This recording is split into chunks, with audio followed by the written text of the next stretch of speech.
أشهد أن لا إله إلا الله وحده لا شريك له وأشهد أن محمدا عبده ورسوله يا أيها الذين آمنوا اتقوا الله حق تقاته ولا تموتن إلا وأنتم مسلمون يا أيها الناس اتقوا ربكم الذي خلقكم من نفس واحدة وخلق منها زوجها وبث منهما رجالا كثيرا ونساء واتقوا الله الذي تساءلون به والأرحام إن الله كان عليكم رقيبا اللهم صل وسلم وبارك على محمد وعلى آله وأصحابه ومن تبعهم بإحسان إلى يوم الدين.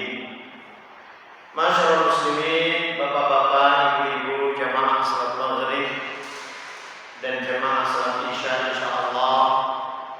Ya, semoga kita semua senantiasa dirahmati, dicintai, dikasihi dan diridhoi oleh Allah Subhanahu wa taala. Alhamdulillah, kembali kita mengucap syukur kepada Allah atas nikmatnya pada malam hari ini kita ditakdirkan kembali hadir di majelis ini.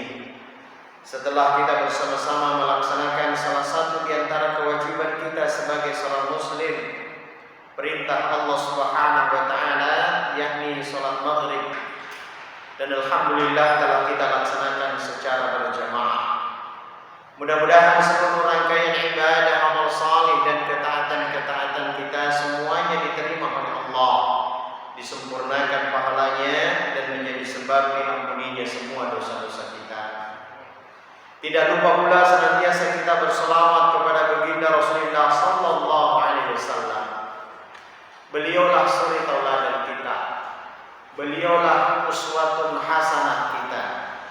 Beliaulah qudwatun hasanah kita yang telah diutus oleh Allah Subhanahu wa taala untuk mengajarkan kepada kita petunjuk dan pedoman dalam menjalani kehidupan kita di dunia ini, agar kita semua selamat, agar kita semua bahagia, agar kita semua sukses, baik dalam kehidupan di dunia, lebih-lebih nanti dalam kehidupan akhirat.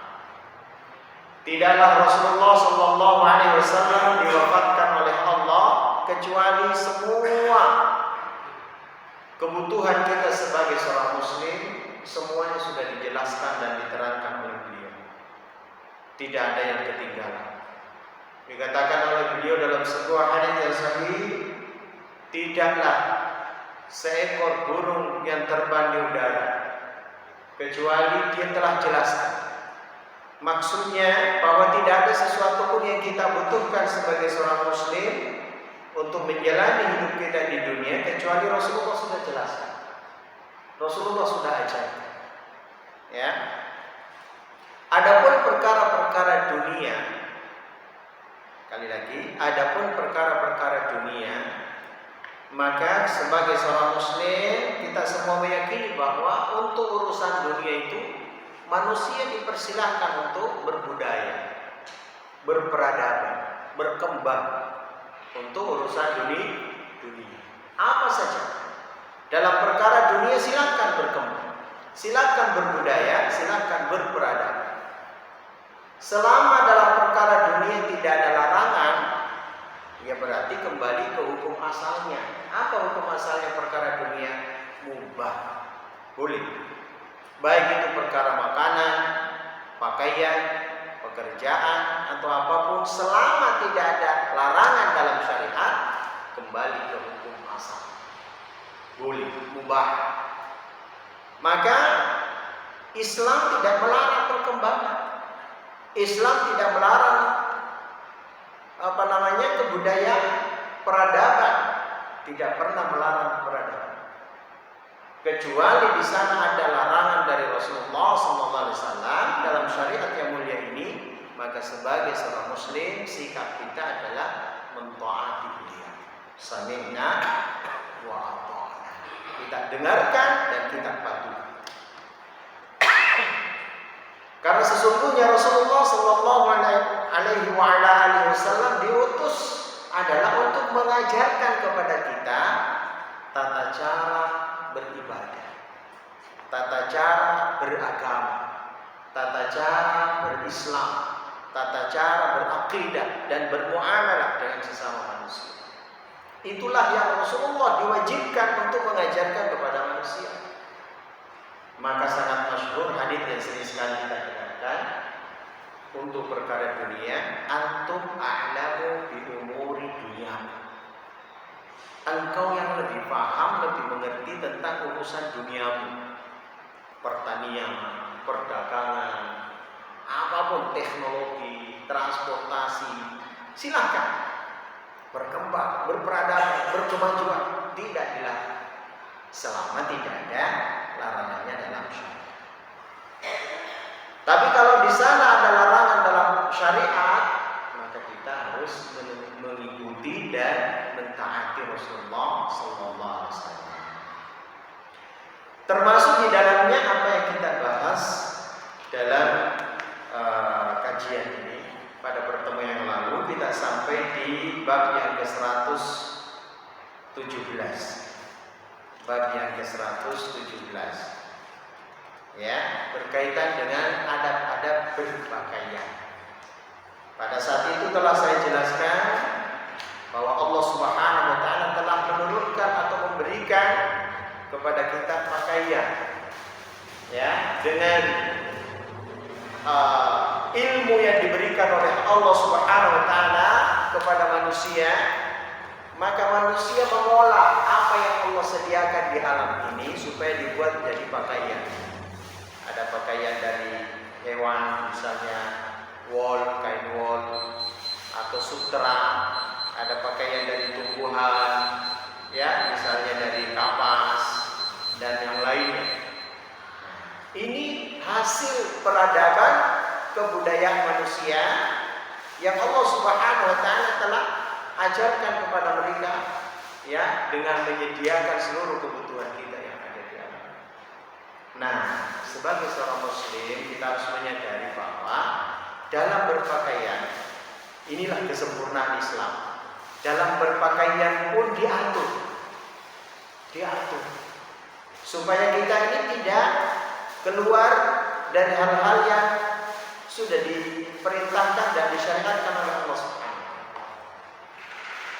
Semua perkara-perkara, baik perkara akhirat maupun perkara dunia yang ada ketentuannya dalam ajaran Islam, itu pasti membawa kepada kebaikan, pasti membawa kepada kemaslahatan, pasti membawa kepada kemuliaan. Begitu sebaliknya, semua perkara-perkara yang dilarang di dalam ajaran Islam, baik untuk urusan akhirat maupun untuk urusan dunia yang ada larangannya, kenapa dilarang? Karena di dalamnya ada sesuatu yang membawa madarat bagi manusia, membahayakan manusia. Maka dilarang oleh Allah Subhanahu wa taala, baik urusan makanan, minuman, pakaian, tempat tinggal, atau tata cara kita dalam kehidupan ini. Kalau di sana ada larangannya, ketahuilah bahwa di situ pasti ada sesuatu yang buruk, yang jelek, yang bisa berdampak, ya, membahayakan bagi diri kita. Nah, inilah yang harus kita pahami. Baiklah, kita akan lanjutkan kajian kita dalam kitab Riyadhus Shalihin. Bagi yang bawa kitabnya silahkan dibuka di hadis. Mungkin ada yang berbeda karena cetakannya berbeda. Ada beberapa hadis-hadis yang dhaif itu tidak dicantumkan dalam terjemahan yang ini. Jadi mungkin urutan hadisnya berbeda. Tapi insya Allah tetap sama babnya, yaitu bab yang ke-117. Masuk ke hadis yang ke 787 kalau di kita 787 kalau di terjemahan yang ini, ya, ini terbitan Darul Haq.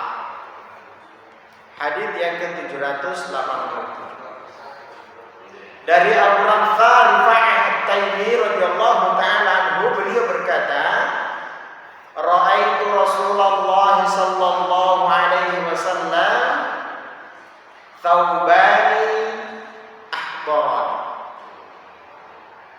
melihat. Jadi sahabat yang mulia ini Abu Ramtha Rifa'ah At-Taimi radhiyallahu ta'ala anhu berkata, aku melihat Rasulullah sallallahu alaihi wasallam memakai sepasang pakaian. Ya, sepasang itu bisa bermakna satu jubah, satu sarung misalnya. Atau ada luaran, ada dalaman. Ya, bisa jadi bermakna seperti itu. Luarnya mungkin ada rangkapnya seperti jas, agak tebal, dalamnya lebih tipis. Biasanya begitu. Ya. Beliau sahabat yang mulia menyatakan, aku melihat Rasulullah SAW itu memakai dua pakaian.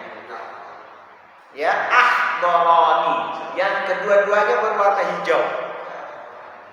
Nah, saya jelaskan kembali, saya ulangi kembali bahwa dalam Islam berkaitan dengan warna memang Rasulullah SAW sebagaimana hadis yang kita bahas pertemuan yang lalu mengatakan, pakailah pakaian berwarna putih.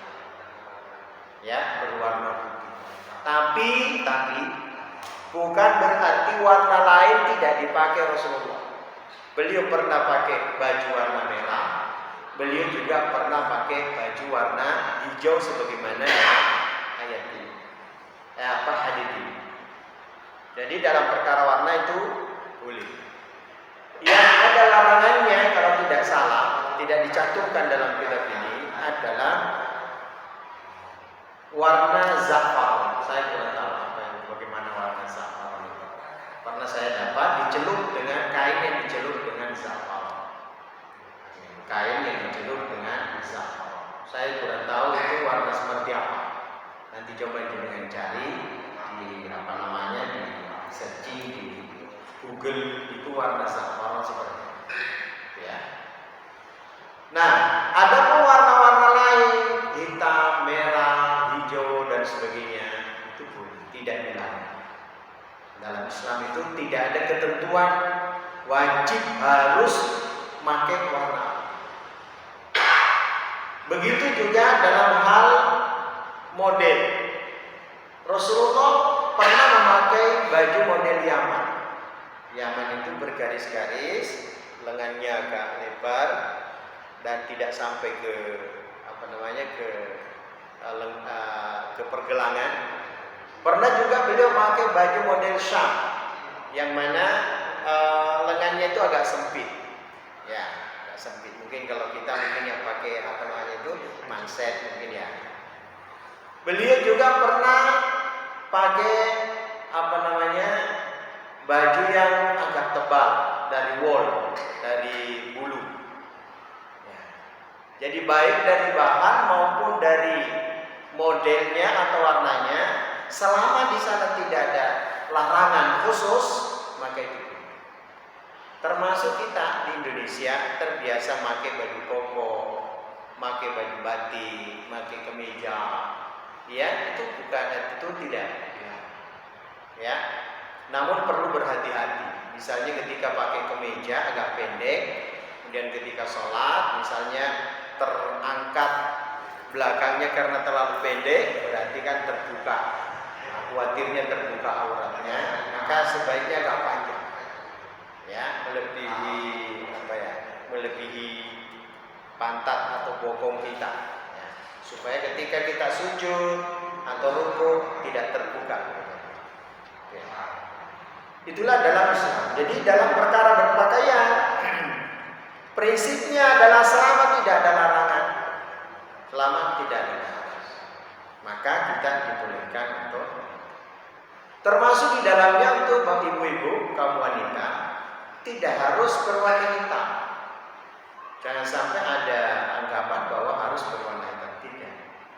Ya. Selama tidak terlalu mencolok warnanya dan mengundang fitnah. Nah, itu dikhawatirkan ketika mencolok warnanya, kemudian ada banyak renda-rendanya, kemudian mengundang fitnah. Fitnah artinya menimbulkan syahwat bagi laki-laki yang memandangnya. Nah, itu tidak apa. Ya, warna apa saja atau itu tidak masalah. Tidak harus warna hitam. Ya, memang kalau kita lihat sejarah ketika turun ayat berkenaan dengan pakaian jilbab bagi wanita, itu kaum Ansar, ummahat ibu-ibu Ansar itu langsung memakai pakaian yang berwarna hitam seperti gagak-gagak kalau dalam hadisnya, seperti burung gagak. Ya. Namun kita katakan bahwa sebagaimana fatwa para ulama, tidak wajib, tidak harus berwarna hitam. Lanjut ke hadis yang ke-788 dari Jabir bin Abdullah radhiyallahu taala anhu, dia berkata, "Anna Rasulullah sallallahu alaihi wasallam dakhala yaumal fath." Adalah Rasulullah sallallahu alaihi wasallam ketika hari Fathu Makkah. Fathu Makkah itu terjadi tahun 8 Hijriah, yaitu ketika Rasulullah dengan 10.000 pasukan masuk ke kota Makkah. Masuk ke kota Makkah, dan kota Makkah dikuasai oleh kaum muslimin. Ya. Nah, ketika terjadi hal tersebut, Jabir berkata, ya, ketika Rasulullah sallallahu alaihi wasallam masuk kota Makkah di saat Fathu Makkah, wa alaihi imamatun sauda'un. Beliau memakai imamah. Imamah itu surban. Surban yang dililitkan, itu kain yang dililitkan di kepala, ya surban. Ya, surban yang biasa dililitkan di kepala. Rasulullah pakai berwarna hitam. Berwarna hitam. Jadi dalam hadis ini kita bisa mengambil pelajaran bahwa Rasulullah itu kadang memakai imamah, surban. Pakai surban. Kemudian pertanyaannya, apakah itu sunnah atau wajib yang harus diikuti? Maka tidak seperti itu. Tidak harus. Karena sesungguhnya pakaian kita sebagai seorang muslim itu diusahakan menyesuaikan dengan pakaian yang ada di suatu negeri. Contoh, kita di Indonesia terbiasa pakai pakaian songkok hitam, songkok putih, songkok yang kita pakai, ya sudah itu ya, biasa kita. Ya. Dan kalau terlalu menyelisihi pakaian orang tempatan, maka itu dikhawatirkan menjadi pakaian syuhra, seperti yang saya terangkan kemarin. Pakaian kemasyhuran, terlalu mencolok sehingga orang, masya Allah, artinya menjadi perhatian. Ya, menjadi perhatian. Kenapa dilarang? Karena dikhawatirkan orang yang memakai tersebut kemudian muncul perasaan sombongan, perasaan berbeda sendiri dengan yang lain, atau hal-hal yang seperti itu. Ya, maka kalau di lingkungan kita, di negeri kita ini terbiasa pakai misalnya baju koko, baju kemeja, songkok hitam, songkok putih, atau apapun, ya tidak apa-apa. Namun kalau mau pakai surban dan sebagainya juga tidak dilarang. Tapi bukan sesuatu yang wajib karena Rasulullah pakai itu kita harus mencontoh Rasulullah. Tidak seperti itu. Tidak seperti itu. Ya, kecuali ada perintah dari Rasulullah dalam perkara dunia kan ini. Ini kan perkara dunia. Pakailah kalian surban. Kalian pakai surban hendaklah kalian selalu memakai surban. Nah, itu beda. Berarti kan ada anjuran secara lisan dari Rasulullah. Tapi tidak. Ini gambaran sahabat tentang keadaannya Rasulullah. Tentang keadaannya Rasulullah. Ya. Jadi ini disebutkan dalam hadis dari Jabir bin Abdullah, sahabat Rasulullah SAW. Kemudian hadis yang ke-789 dari sahabat yang mulia Abu Sa'id Amr bin Khuraif radhiyallahu taala anhu, beliau berkata, "Ka'anni anzuru ila Rasulillah sallallahu alaihi wa ala alihi wasallam." Seolah-olah aku masih melihat Rasulullah sallallahu alaihi wasallam memakai imamatun sauda'un, memakai sorban hitam.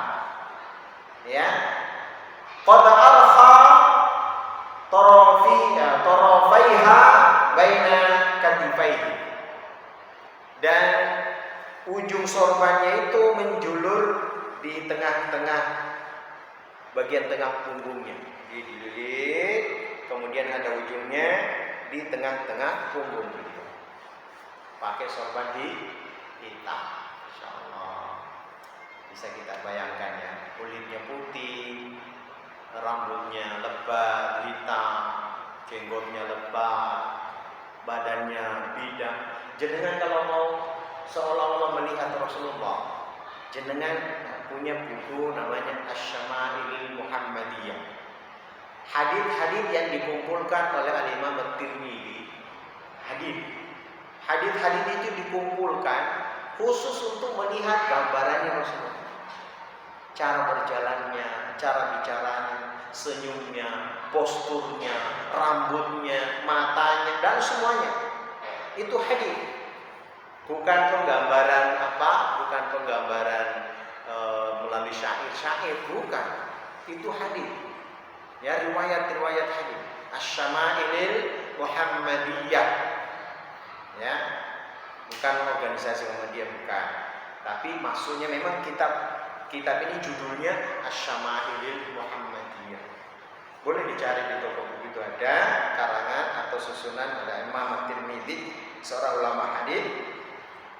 Itu digambarkan tentang pakaiannya, termasuk hadits ini. Hadits-hadits yang kita bahas tadi ini ada dalam kitab itu.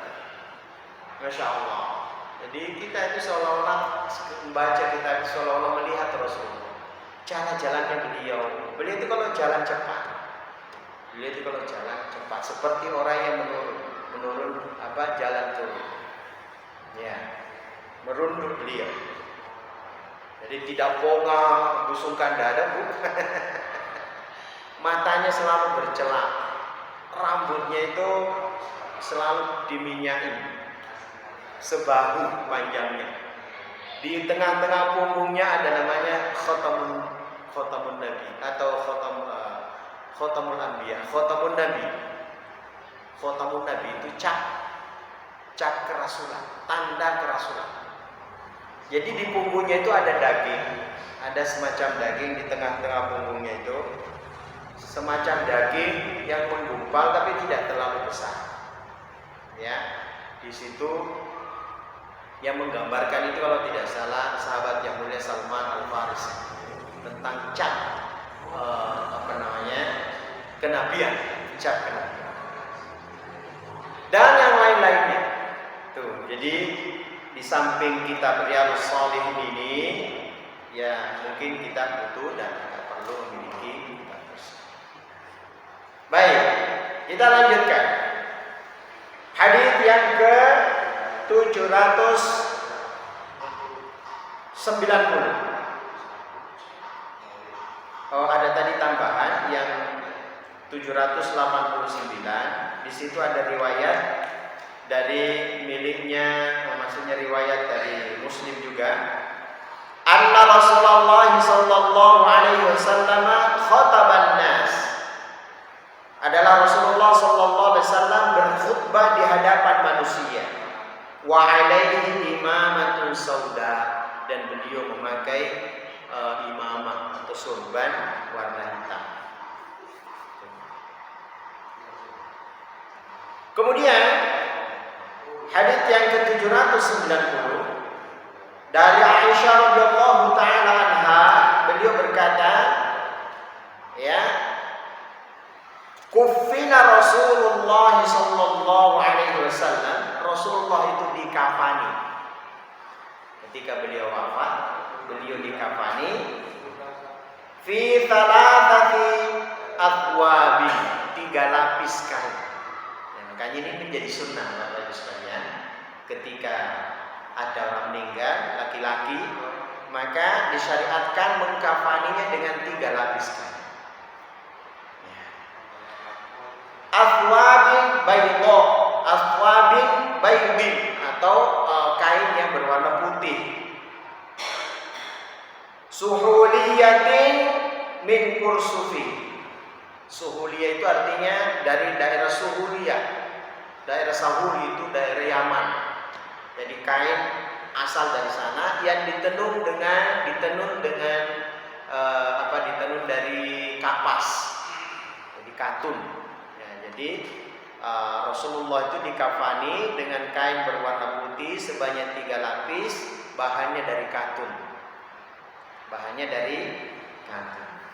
Ya, laisa fiha qamisun wala imamatun. Beliau tidak dipakaikan gamis itu baju, juga tidak pakai surga. Ketika beliau wafat, ya sudah, langsung seperti yang kita jalankan selama ini. Kalau ada orang meninggal, ya dikafani dengan 3 lapis. Ya, dikafani dengan 3 lapis. Baik, itu beberapa hadis tentang pakaian yang berkenaan dengan jenis-jenis pakaian yang dipakai Rasulullah Sallallahu Alaihi Wasallam. Baik, saya tidak membacakan semua hadis yang ada di riwayat ini. Kita akan masuk ke bab yang ke-118. Bab anjuran memakai gamis. Bab anjuran memakai gamis. Memang ada anjuran dari Rasulullah SAW. Maksudnya itu yang sering dan banyak dipakai oleh Rasulullah SAW. Maka Al-Imam Nawawi menyatakan bahwa itu termasuk anjuran atau sunnah. Ya, sunnah. Memakai pakaian yang panjang. Kenapa? Karena pakaian yang panjang itu lebih menjamin tertutupnya aurat.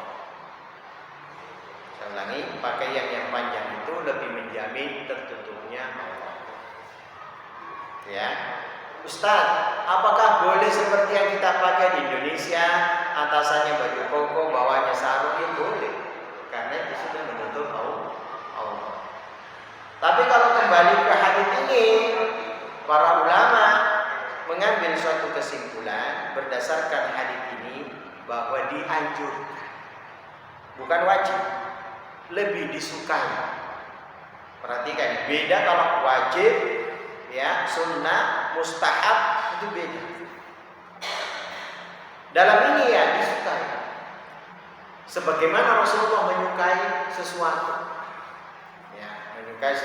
maka kita menyukai apa yang dilakukan Rasulullah selama itu tidak menyelisih syariat.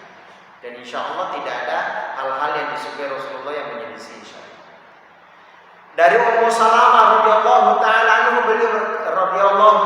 anha, beliau berkata, "Kana ahabbus thiyabi ila Rasulillah sallallahu alaihi wasallam al-qamis." Baju atau pakaian yang paling disukai oleh Rasulullah sallallahu alaihi wasallam adalah gamis. Ya, gamis itu ya baju panjang sampai ke setengah betis. Ya, atau kalau mau lebih panjang sedikit, di atasnya mata kaki. Itu namanya gamis. Baju panjang. Ya, disukai. Ya, sebagaimana Rasulullah juga paling menyukai baju tersebut, baju yang dengan model tersebut. Ini hanya satu hadis berkenaan. Nah, Imam Nawawi menganggap bahwa ini anjuran, ini sesuatu yang lebih baik, sesuatu yang lebih disukai, sebagaimana apa yang disukai oleh Rasulullah SAW. Tapi kembali lagi kepada kaidah awal tadi, bahwa ya kita tidak diwajibkan memakai gamis. Jangan sampai ada anggapan bahwa baju yang paling Islami itu harus gamis. Tidak. Jangan sampai ada anggapan begitu. Kalau tidak pakai gamis berarti tidak Islami. Tidak seperti itu. Ya. Intinya selama menutup aurat, kemudian tidak menyebabkan membentuk tubuh, membentuk postur tubuh kita, tidak terlalu tipis bahannya sehingga menerawang dan sebagainya, ya, insya Allah itu sah dan boleh kita pakai sebagai seorang muslim. Berikutnya kurang berapa? Ya, kurang 8 menit. Ya, tambah 1 lagi ya. Bab yang ke-119, 119, mohon maaf. Bab tentang bagaimana bentuk, ukuran dan sebagainya bajunya Rasulullah SAW dan larangan untuk memakai pakaian isbal. Ya. Larangan memakai pakaian isbal.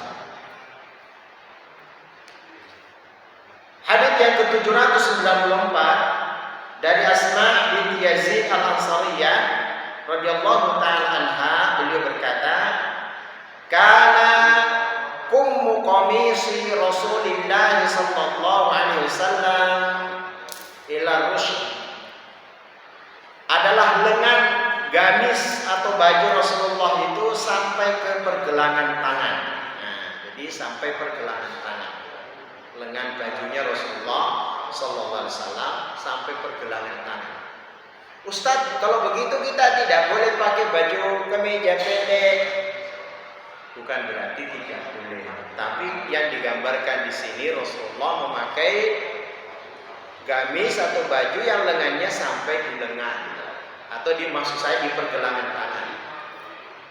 Adapun baju yang setengah lengan, baik itu baju kemeja atau kaos, selama menutup aurat tidak apa-apa dipakai.